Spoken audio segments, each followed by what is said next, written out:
So we're looking at 2 Corinthians chapter 4, and we're realizing that God has given us this privilege of sharing the truth of the gospel of Jesus Christ with those who are around us. Now, last time we looked at verse 4, and we saw that one of the reasons that people reject the gospel is because that Satan has blinded their eyes to the truth. Despite the fact that the gospel has the power to change their lives, they turn away from it because they are under the power and influence of Satan.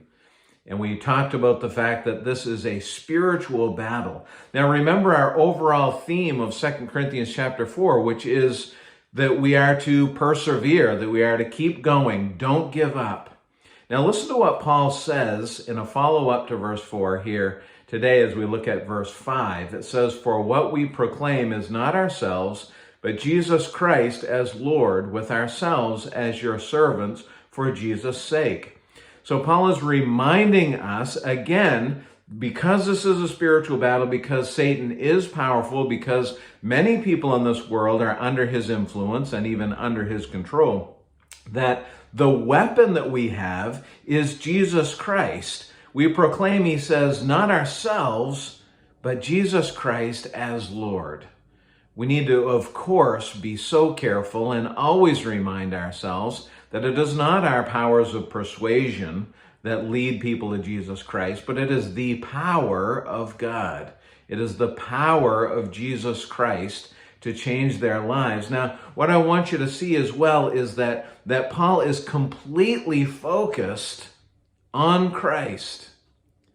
And by the way, my friends, that is the only way that we will continue in whatever ministry God has given us, in whatever way you are involved in the work of the kingdom. The only way that you will persevere, that you will keep going, is if your focus is completely on Jesus Christ.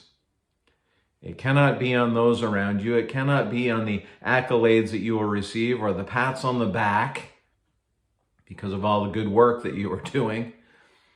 It must be on Jesus Christ. And Paul says that is the only thing that we have. It is everything, and it is the only thing. And that is Christ. So we focus on him. And I want you to notice he closes that verse by saying, "And with ourselves as your servants for Jesus' sake."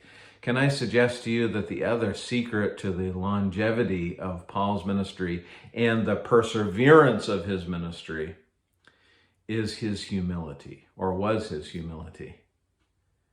Paul knew that the only way that people's hearts and minds would be changed was the power of Jesus Christ. And he knew, despite all of the advantages and privileges and opportunities that God had given him, and all the gifts that he had and abilities that he had, that he was merely Christ's servant.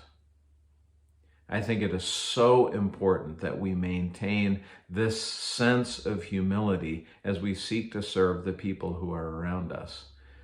Can I suggest to you the best way to get a fresh dose of humility in your life and in your heart?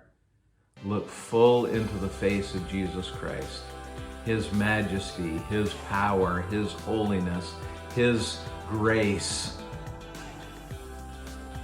And in all of that, we see reflected our unworthiness, our sinfulness, our weakness. We are his servants for the sake of those who are around us.